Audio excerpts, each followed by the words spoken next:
Olá pessoal, eu sou o Magari, bem-vindos a mais um vídeo aqui no canal do Aracnofan. Hoje eu vou tentar uma experiência um pouquinho diferente. Lá no site do Aracnofan a gente faz alguns podcasts. Na verdade a gente tem um monte de podcasts, tem praticamente quase todo dia tem podcast lá. Mas tem um que a gente faz que são os Tweepcasts, os Tweep Views, que basicamente é a gente lendo as revistas do Aranha e comentando, fazendo piada, comentando alguma curiosidade, se tiver, normalmente inventando mais do que tem na história, essas coisas afins.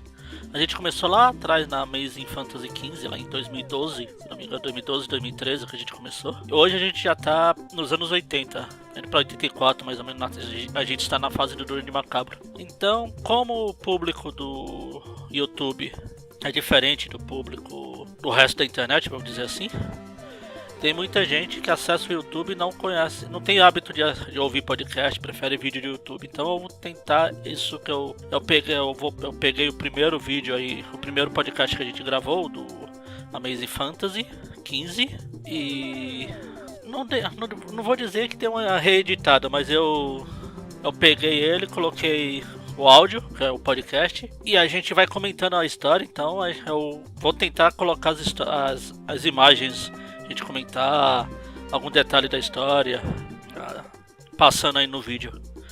Não tenho a menor ideia de como vai ficar. E aí outra coisa, como é o nosso primeiro podcast, o áudio tava uma beleza. Estou fazendo aspas e vocês não estão vendo. Então, dei uma perdoada por isso, que faz tempo, tanto que na época o Eric ainda tentava usar o apelido de Vic, sendo que ninguém respeitava isso, que a gente continuava chamando ele de Eric, aí ele desistiu, tipo aquela tocando a musiquinha do Hulk. Porque nesse primeiro a gente também não fez muita piada, a gente ainda tava meio travado, sabe como que é? A gente fosse hoje em dia a gente faria muito mais piada e com certeza o programa não duraria só esses mais ou menos 15 minutos que durou aí. É isso, espero que gostem. Fica aí com o nosso primeiro Tweep View Classic. Tweep View. Tá começando o primeiro Tweep View. Aqui quem fala é o Vic. Aqui é o Mônio. E aqui é o Magara. E hoje nós vamos falar sobre a revista Amazing Fantasy XV, que foi a primeira aparição do Homem-Aranha. Mas antes de falar sobre a revista, vamos falar o que é o Tweep View, né? Essa ideia surgiu num bate-papo meu com o Magaren sobre fazer mini review sobre as revistas do Homem-Aranha. Então, a gente vai fazer um comentário rápido, os programas vão ser curtos, deve ser na faixa de uns 15 minutos. E a gente vai aqui falar nossa opinião sobre as revistas, informar mais ou menos como conseguir ela no Brasil, e é isso aí. Então, a Amazing Fantasy XV, ela foi escrita pelo Stan Lee, desenhada pelo Steve Ditko, que são os criadores do Homem-Aranha, né, que todo mundo conhece, e ela foi lançada em agosto de 1962. Então, assim, uma curiosidade rápida sobre a Amazing Fantasy XV. Do número 1 ao 6, ela chamava Amazing Adventures, e depois, no número 7 em diante, ela passou a chamar Amazing Adult Fantasy. Aí só no número 15 que ela levou esse nome, Amazing Fantasy, né? Foi eliminado o Adult. Curiosamente, o último número da revista também.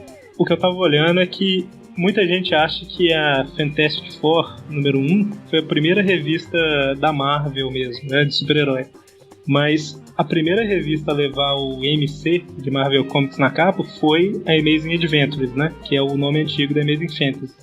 Aí muita gente vai falar que só a Fantastic Four, número 1, que teve o primeiro super-herói. Mas na verdade não. Da edição 1 a 6 do Amazing Adventures, tinha um super-herói lá chamado Dr. Dron, que não deu certo, mas nos anos 70 o Roy Thomas voltou com ele com o nome de Dr. Druida. Então a primeira revista Marvel mesmo foi a Amazing Adventures, que é o nome antigo da Amazing Fantasy. Isso depois dela assumiu o nome Marvel Comics, né? Isso, depois, antes disso ela teve várias outras, as próprias revistas Journey into Mystery, Tales to Astonish, essas revistas assim, elas começaram antes, né?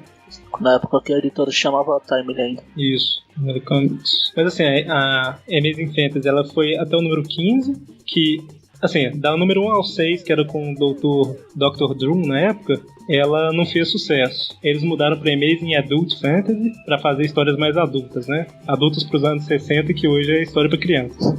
Que era história de monstro, né? Pois é.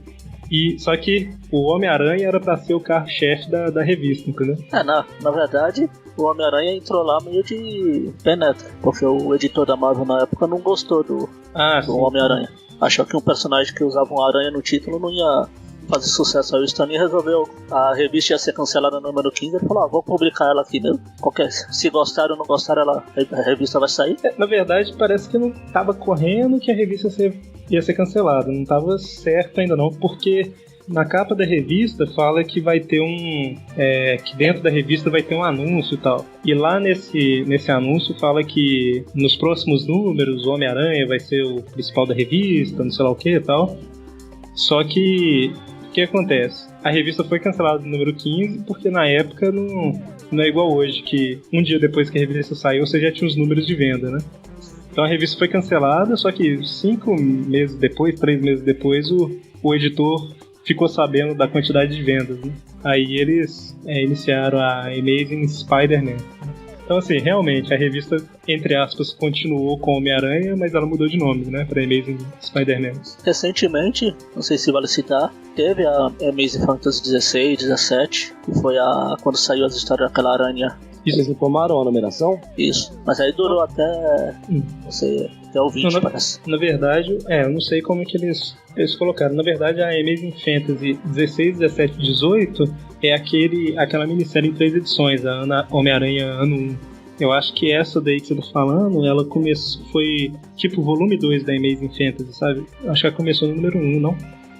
Isso tem razão. A 16, 17 e 18 foi a... Ano 1, né? Isso. E a Amazing Adventure, que era o primeiro nome dela, ela também teve um volume 2 nos anos 70 lá. Então, assim, a revista, ela era composta de, eu acho que 4 ou 5 histórias. Acho que 5 histórias. Essa revista, né? Amazing, várias coisas. Né? Amazing Adventures, Adult Fantasy e Fantasy. E o Homem-Aranha, eram 2 histórias dentro da revista. Tinha outras 3 histórias lá que eu li esses dias, bem fraquinha, por sinal, que era o The Belt Ringer, que era tipo o Homem do Sino, Man in the Mummy Case, que era o Homem no, sei lá, sarcófago da múmia, alguma coisa assim, e There Are Martians Among Us, que é tipo, existem marcianos entre nós. O Homem do Sino lá, basicamente é um cara que toca o sino a vida inteira, aí numa ilha. Aí a ilha tem um vulcão adormecido que resolve entrar em erupção. Aí todo mundo foge da ilha, menos o cara que toca o sino, porque ele fala que o pai dele tocava, o avô tocava tal, e alguém vai ouvir. Aí termina a história com um raio de luz vindo do céu e levando ele embora. É essa a história. O Homem no sarcófago da múmia lá é um cara que tá fugindo da polícia, aí ele entra pela janela no museu, aí aparece uma múmia falando que ele, não, confia em mim, eu vou te esconder dentro do sarcófago e você vai ficar salvo e tal. Aí o cara entra, só que ele é transportado pro Egito Antigo e fica como escravo. E que é isso que não tá visitando uma múmia? Sabe o que me lembra? Além da Imaginação. Além da Imaginação. Twilight Zone. É bem isso. E o outro lá que é Marcianos Entre Nós, é que chegou uma nave na Terra, de Marte, só que o povo não foi encontrado. Aí eles falam pra todo mundo ficar dentro de casa, não sair e tal. Aí um cara vai trabalhar, fala com a esposa pra não sair. A esposa sai e é capturada. Aí termina com um cara no telefone falando que ela saiu, foi capturada e tal. Agora eles vão descobrir que ela é marciana e vão vir atrás de mim depois. As histórias eram nessa linha, entendeu? A mulher do cara era uma marciana. Isso, eles que eram marcianos. É pra assustar o leitor, né? Que o leitor acha que ela foi uma vítima, na verdade ela era marciana. Meu Deus. Então, assim, por isso é que da imaginação puro, cara. É bem isso aí o motivo da revista ser cancelada, né? Como vocês falaram, a revista tratava mais dessas histórias mais fantásticas, né? Com monstro, Era mais ou menos aquele tipo de almanac que tinha aqui antigamente. Aí, como eu já falei, o Stan Lee resolveu colocar o Homem-Aranha no meio deles. Ele acabou fazendo sucesso. A primeira história que começou antigamente era pra ter sido o Jack Kirby pra desenhar. Só como ele não pegou o jeito do traço, do jeito que o Stan queria, ele colocou na mão do Steve Ditko. Aí saiu o que a gente conhece hoje, com esse visual do Peter Magrelo. E a capa, eu tava vendo, a capa o Ditko fez, só que o Stan Lee não gostou. Aí o Kirby fez a capa clássica que a gente conhece, da Amazing Fantasy 15. A capa que o Ditko fez, ela era um ângulo meio diferente, sabe? Mostrava o povo na rua, era mais de cima. Enquanto essa que ficou famosa, ela é um pouco mais de baixo, né? Deixa o Homem-Aranha mais, maior, assim, né? Então, apesar de a imagem da Amazing Fantasy 15 ser clássica, cara, eu gostei bastante dessa versão aqui. A gente vai colocar aí no link do post a imagem. O Mônio falou que essa imagem da capa da Amazing Fantasy é clássica. Tanto que várias outras capas fizeram homenagem a ela, né? Sim. Ao longo dos anos. Acho que teve até uma Marvel Zumbis que fez, não tem? Marvel Zumbi, uma do Deadpool. A do Deadpool é ótima.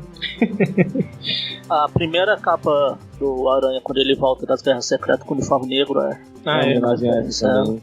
Tem bastante.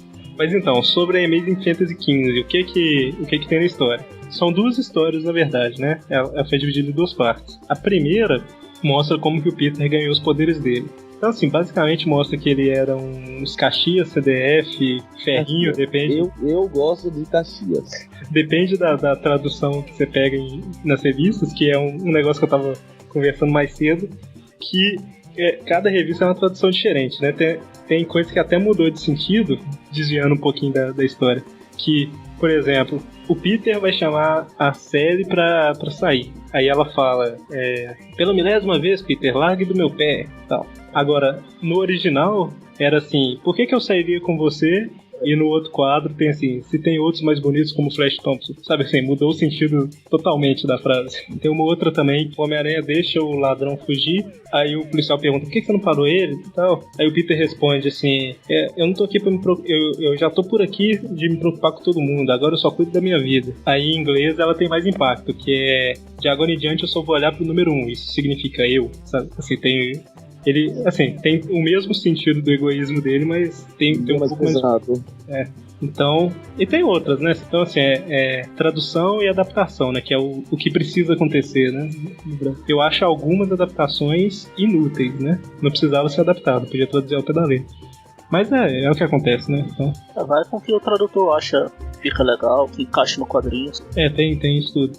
Parece que a versão mais fiel é a da Biblioteca Histórica. Pelo menos assim, né? Não sei se é a mais fiel de todas, mas é uma que aproxima mais da americana. Mas aí, voltando a falar da história. O Peter é o CDF, que ninguém quer saber dele. Isso todo mundo conhece, né? Ele vai numa mostra lá científica que vai ter experimentos nucleares, né? Que toda revista da época tinha alguma coisa nuclear. Aí uma aranha entra no meio do experimento, pica o Peter e morre, né? Na revista fala que ela morre. Aranha. Ela morre. Então é isso, o Peter tá andando na rua, um carro vem, ele pula pra sair fora, gruda na parede. Sai escalando a parede e amassa uma chaminé com a mão lá. Aí ele descobre na hora que ganhou o poder e tudo certo. Não vou no médico, não vou fazer nada, porque tô feliz com o poder. Pra que me preocupar? É totalmente normal, né? Era só uma aranha radioativa, que tem demais. Nessa cena, que ele sobe pelas paredes, tem um garoto que vê ele. Aí anos depois, esse garoto volta e faz um retrato falado, mas aí o Peter fica preocupado que a identidade dele vai pro espaço. Eu lembro dessa história. Eu não li não, deve ser na época que... Essa história é hilária. Isso saiu pela Abril? Foi matinho ainda. Então não é porque eu comecei a colecionar, eu sou mais novo, né? Comecei a colecionar em 99 Isso, já. Chama de velho mesmo. A cara larga. Não é velho, é experiente. Uhum. Mas ninguém aqui é tão velho quanto a Tia May. Pronto. Isso é verdade. A primeira palavra que Adão falou quando nasceu foi Tia May. Quem que você acha que cuidou de Adão? Pois é, ué. Alguém tinha que trocar a fralda daquele moleque. Aí ele pensa em como colocar o poder dele em prática, né? O que ele vai fazer. Aí ele entra pra aquela luta lá do Vale Tudo contra o esmagador Hogan, né? Que anos depois ele aparece numa revista também. Né? Eu não lembro a história, vocês lembram? Que o esmagador tá... Ele continua na mesma academia. Só que ele virou faxineiro. Ele conta a história que ele que treinou o Homem-Aranha, ele que descobriu. Aí o Homem-Aranha confirma, né? Eu lembro de ter visto essa história assim. Isso saiu pela Abril nos anos 90 já, a história não é tão... Essa, na verdade, não. A Homem-Aranha é 89. 89? Eu tô com ela aberta aqui, que eu fiquei na dúvida. É uma que ele tá com o uniforme negro na capa, né? De herói para herói. Aqui. O que aconteceu com o esmagador. Sei. Então é isso, ele ganha lá do esmagador e tem uma coisa interessante, eu achei legal a história, que foi aquele encadernado que a Panini lançou, Com Grandes Poderes, que é o quê? É uma história que se passa na época em que o Peter é lutador. Sim, é a famosa história que eu nunca li. Não chega a ser retcon, não. Porque a história, basicamente, era a seguinte. Na revista Amazing Fantasy XV, mostra que o Peter lutou uma vez, é um cara produtor de televisão lá do Ed Sullivan Show. Ele vê o Homem-Aranha, né? contrata ele pra trabalhar na televisão. Aí é lá na televisão que ele deixa o ladrão escapar, que vai ser o cara que vai matar o tio dele. Só que essa história do Com Grandes Poderes, ela conta uma história na época em que ele era lutador, entendeu? Ou seja, ela dá a entender que ele não lutou só uma vez contra o Hogan, ele ficou um tempo lutando pra depois ir pra televisão, sabe? Então assim, não altera nada na história. Eu achei uma revista interessante. Tanto que ela termina mostrando que tem um ladrão à solta, não é? Que eu acho que é justamente o ladrão que assassina o tio Ben. Ela é no clima mais anos 2000, né? Lógico, não vai ser o clima da época, assim. É mais atualizado. Mas, assim, cronologicamente, ela entra nesse intervalo de tempo, hein? Depois da luta e antes dos shows. Isso, exatamente. Vale a pena, acho que é uns R$19,90 essa revista. É um encadernado, capa dura, eu penso. A história é basicamente isso, né? Eu não entrei em detalhes, só na morte do tio dele lá. Vai soltar spoiler, não? Spoiler da revista de 1962. Que é a história clássica que todos conhecem, né? Afinal, o Peter Parker teve a atitude mais humana a tomar. E os superpoderes que eu vou fazer, ganhar dinheiro com eles, é claro. Nada mais justo. Ele começou a usar os poderes dele, ele prefere, como qualquer um faria, ele pensou primeiro em ganhar uma grana lá em luta com o Eric já tinha mencionado. Só que isso acabou subindo a cabeça dele. É o famoso clássico, né, cara? A pessoa que fala que se vier superpoderes vai lutar pelo bem, pela verdade, pela justiça e pelo modo americano de vida, é mentiroso. Foi pra esse show de televisão aí que ele criou o uniforme dele e os lançadores de teia, né? Que é uma coisa ótima, né? Porque aquela teia que ele faz lá, dá pro cara, se patenteasse aquilo lá. Mas teve história que ele já tentou patentear a teia. E o que aconteceu? O problema é, quem é que quer comprar um super adesivo que depois de 1 hora não fala mais nada? É verdade. O sucesso que ele começa a fazer começa a subir a cabeça dele, né? Ele começa a se achar melhor que todo mundo, porque ele vai só se preocupar com ele, com ganhar dinheiro. Aí numa noite que ele tá saindo do show, a caixa do show tá sendo assaltada. Aí passa um bandido correndo por ele. Ele podia pegar o bandido, só que ele não. Ele pensa, por que eu vou pegar se isso não é meu trabalho? Ele deixa o bandido escapar. E quando ele chega em casa tem o carro de polícia na porta, né? Na verdade, nessa daqui, isso aí foi o que ficou conhecido, mas se você ler direito, passa mais alguns dias pro bandido é verdade. Alguns dias depois. Isso que eu falei é do filme, né? O filme já é imediato. Duas outras releituras falam que é quando ele chega em casa, o bandido já assaltou e já matou o tio Ben. Mas eu acho melhor a versão de alguns dias, cara. É forçado demais ter sido imediatamente depois. A não ser que fosse criar a versão do filme que até que deram uma boa solução. Quem tinha ido pegar ele, daí o cara foi roubar o carro pra fugir. Verdade. Então acaba sendo aceitável numa dessa, mas o cara ir até a casa do mesmo cidadão no mesmo dia é abusar um pouco da boa vontade. Até porque se fosse no mesmo dia, aquela história que teve anos depois lá ficaria furada, né? Que o cara, na verdade, ele entrou na casa, foi porque tinha o tesouro lá. Isso, do gangster. Então, uns dias depois teve mais lógica, né? O ladrão fugiu, numa noite, né? E em um outro dia ele foi lá assaltar. Até me faz lembrar da versão remake, vamos assim dizer, feita pelo John Byrne. O interesse dele na casa é porque ele viu que o tio Ben tinha comprado um computador pro Peter. Que na época, obviamente, o computador não era pra qualquer um, né? Então, o Peter chega em casa, vê o carro de polícia, descobre que o cara responsável por aquilo foi pro armazém da Acme, né? Que é onde o Coyote compra. Então ele descobre que o cara que matou o tio Ben, na verdade, foi o cara que ele deixou escapar. Então ele prende o cara por uma teia, desce pra polícia, né? Não é igual o filme que o cara morre. E aí ele chora e reflete lá que naquele dia ele aprendeu que com grandes poderes vem grandes responsabilidades, né? Engraçado citar aqui é que essa frase aqui depois foi... Quando você pensa nessa frase, você lembra do tio Ben, mas a primeira vez que ela apareceu foi num recordatório. Isso, verdade. Mas eu acho que nas edições posteriores, eu acho que a Amazing Spider-Man número 1, eles já colocam ela como do tio Ben, não colocam ou não? Mas só que a primeira vez que ela aparece aqui é como se fosse um recordatório. E convenhamos, senhores, é o mantra mais conhecido e mais importante dos quadrinhos. É verdade. Então assim, como a gente sabe, a Amazing Fantasy XV, ela fez sucesso, mas só descobriram isso depois que já tinha sido cancelado. E por causa desse sucesso, eles começaram a Amazing Spider-Man número 1, né? E assim, tanto pra você ver que o Stan Lee e o Steve Ditko, entre aspas, não sabiam que a revista ia ser cancelada, que assim, as histórias da Amazing Fantasy XV, elas são histórias menores. E na Amazing Spider-Man número 1 e número 2, ao invés de ser uma história grande, são duas histórias pequenas, né? Que são histórias justamente para a extinta Amazing Fantasy. Bom, então é isso. Essa foi a primeira história em que o Homem-Aranha apareceu. Ela foi publicada no Brasil pela RGE em Homem-Aranha 44, lá em 1982. Depois, pela Abril, ela foi publicada em Capitão América número 100, que foi aquela que reuniu a origem de vários heróis. Na Homem-Aranha 92, a Capitão América em 87, a Homem-Aranha 92 em 1991. Na Spider-Man Collection número 1, aquela preto e branco, que vinha com um VHS, com desenho animado, né?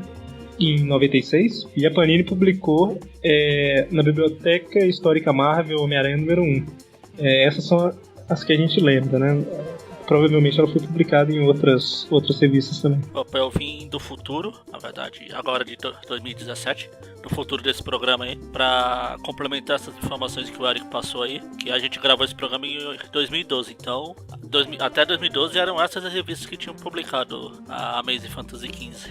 De 2012 pra cá, ela ainda foi publicada várias vezes, foi quase o mesmo número que tinha sido publicado de 62 até 2012, pra vocês verem o nível de variedade que as editoras estão tendo com as histórias hoje em dia. Então, complementando, a Amazing Fantasy XV também saiu naquela coleção capa preta da Salvat, Clássicos, número 1, que é de dezembro de 2015. Na capa vermelha, ela saiu antes ainda, em outubro de 2014, ela saiu na coleção dos Heróis Mais Poderosos da Marvel, número 2. Ela saiu também recentemente agora, quando eu estou gravando isso, vou ver mais no futuro ainda, ela saiu mais vezes ainda. Ela saiu na coleção que não tem nada de definitivo do Homem-Aranha da Salvat, a número 16, né?